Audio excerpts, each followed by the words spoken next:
Buenas tardes. Good afternoon. First of all, I'd just like to say thank you to the Coalition for Human Rights and this summit on democracy and tolerance for inviting me. Matteo has asked me to make a presentation, and I'd like just to say thank you for giving us an opportunity to express our views and bear witness. Now, it is very difficult to defend human rights in totalitarian regimes, and I'm not the only one as a lawyer fighting for these human rights. There are persons who are persecuted, who are just trying to prevent human rights or allowing human rights to flower, to achieve social peace. I'm going to talk about what is happening in my country, in Venezuela. I'm going to start speaking on behalf of my compatriots, and I just want to say that Venezuela is asking asylum from the democratic world. We are in a terrible polarization situation where there is hatred, divisionism, and segregation, which is propagated by the President of the Republic. And this is being repeated by the officials of his government, and we are now suffering from 11 years of repression and persecution, which is, of course, perpetrated against all the people who are against the regime. We cannot call our country democratic. In fact, for many years, there are no independent institutions. There is no separation of powers, which is, of course, the fundamental basis for a democratic system. Apart from the fact that Hugo Chavez managed to become elected President of the Republic in free elections, but he has used the democratic system to carry out or has attacked the constitution. In fact, he's even organized a coup d'etat, and he has adapted all the democratic institutions so that they fit in with his Bolivarian revolution and that they follow socialism for the 21st century. And now the whole legislative system, the legal system, all the supervisory authorities, which should be autonomous, but in fact are completely undermined.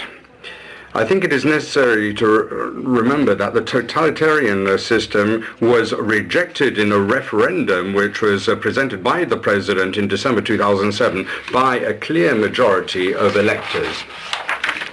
Now there is total control by Chavez of the institutions, and this means that justice, or the justice system, is used to punish and to put in prison all those persons who disagree with the government. There are persecutions for political reasons. There is also psychological terror perpetrated against the population. There is a high level of insecurity, and we have become the most dangerous country in the Americas, with 115,000 homicides in 10 years, which includes assassination and political or assassination by police officers and other scourges of this nature. In 2009, there were 16,000 homicides. Only 9 out of 100 assassinations have been cleared up, which means that the number of people who get away scot-free is 91%. The Venezuelan state violates human rights of all its citizens. It doesn't guarantee the right to life, and it doesn't allow, or it doesn't punish crimes, and makes people anxious and worried. More than 120 Venezuelans have been kidnapped and are in the hands of irregular groups. Some of them have been kidnapped for more than 8 years. In 2009, according to semi-official figures, there were 742 kidnappings, and in 2010 we've already got to 300 kidnappings. Insecurity in all its forms is a policy of terrorism perpetrated by the state, which doesn't punish those who are responsible for it, and this means that all Venezuelans live in a state of insecurity, and they just spend their time trying to live or survive on a day-by-day basis, and there is a general internal war going on. The nationalization of major companies in entire economic sectors, for example, electricity, communications, the control of banks, etc., has destroyed the stability of the system. And what the government has done is to nationalize some of the big petroleum companies. At the same time, even if a vote is taken, that doesn't mean to say that the popular will is going to be respected. A lot of people are being persecuted, and they are being threatened by representatives of the state. There is violation of the Constitution, there is a violation of the laws of the Republic, and the National Assembly is not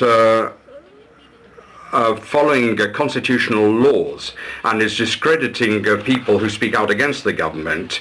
There are a number of former mayors and governors who are now being personally pursued by the president and have been incarcerated. There is a lot of persecution. As a lawyer who's a defender of human rights, I have been accused by the National Assembly of treason, which is a crime that can carry a maximum punishment of 30 years of prison. Could we ask the speaker to go a bit slower, because at this speed I can't even think. In 2004, in 2004 and 2005, I tried to collect the witnesses of a number of prisoners who have been caught by the regime. And we have, of course, denounced these violations to the International Human Rights Council. I'm sure that one day we will have a state based on the rule of law in my country, and these people will have to go and answer for their crimes in front of the International Criminal Court. The International Criminal Court has a number of measures, or is already looking at a number of cases which have been presented to it. We have been obliged, or I have been obliged, to abandon my country, leaving behind my children, my family, and I don't even know if I'll be able to go back. Some of the people here know that kind of situation and will understand what I'm going through. For many weeks, civil servants from the national government persecuted my family. They tried to stir up hatred against myself by speaking out against me on television and radio and trying to destroy my honor and reputation. 5 months after, I decided to take the step of going back home. We have seen a lot of situations where people are being threatened. I have been defended by one of my former students, Nixon Moreno, who is now exiled in Peru.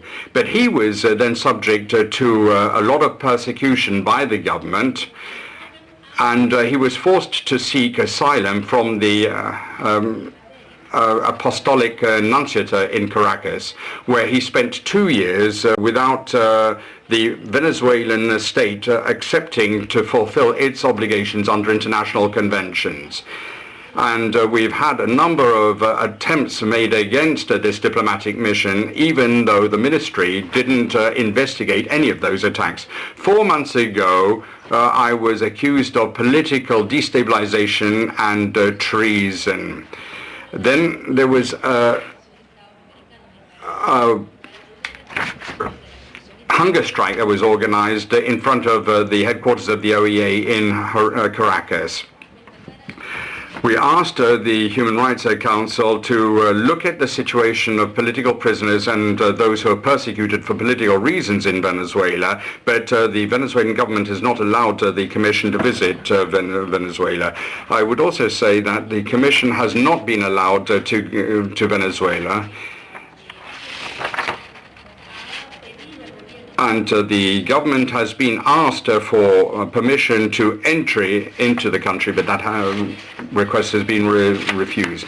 More than 160 young people joined the hunger strike throughout the country and asked for Julio Rivas be freed. He is a student of 22 years of age, and he was arrested after a student march. He was accused of inciting civil war and destabilization, and he was put in a maximum security prison.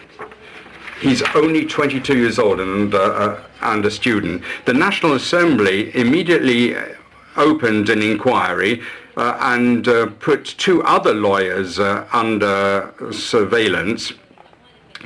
We are lawyers, of course, who look at ways of defending the rights of students and other persons who are involved in the same cause. We've also seen government presenting false news about us on television and on radio. We had two civil servants who were highly armed and who stole my BlackBerry because they wanted to get access to my contacts. This is a form of psychological terrorism which is perpetrated by totalitarian regimes. The same thing has been done to other people who defend human rights. We have also seen assassination of the owners of the media against businessmen, military personnel, students, as well as activists from political parties. It seems that the legal system is also just following slavishly whatever the president says. 85 students have recently been arrested. Those arrests have led to the violation of 14 different fundamental rights, as well as the use of toxic substance against the demonstrations. How much time do I still have? La situación. As to political prisoners, there are 30 political prisoners who have been kidnapped by the legal system, and there is no due process of law, and their human rights are being infringed. There are 2,500 citizens who are victims of criminal persecution, and we include 250 students amongst them.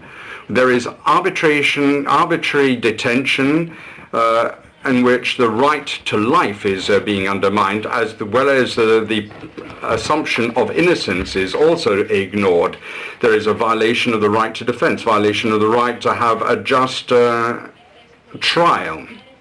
There are other violations, for example, of due process, and people from civil society are not respected. In all the cases, political prisoners do not have any opportunity to obtain justice. I'm going to talk about a judge called Maria Lourdes Safiuni, who was defending a businessman called Eligio Cedeno, and he spent 3 years in prison without any sentence being passed against him. And the lawyer was sentenced herself to a number of years in jail. This person is now in a prison, and she has been condemned by her own court. Dear participants in this forum, at this Geneva Summit for Human Rights, Tolerance and Democracy, I started my presentation by saying that Venezuela is living the last days of a system which claims to have freedom, but it doesn't allow, or because our system doesn't allow, an open totalitarian system. Unfortunately, in our modern system, because of economic interests between nations, those interests are placed above human rights. Over the last few years, we have denounced a number of violations at fora such as this, and we have denounced what is happening in Venezuela. But Venezuela is seen as a tap for black oil, and in spite of the fact we have signed a number of conventions on human rights, we see a violation of many of those rights on a day-to-day basis. Let me just remind you of I Have a Dream. I think that all those in Venezuela who love freedom and justice should remind ourselves of what we are living through today. I have a dream. I have a dream that we'll be able to transform the jangling discords of our nation into a beautiful symphony of brotherhood. With this faith, we'll be able to work together, to pray together, to struggle together, and to stand up for freedom together, knowing that we will be free one day.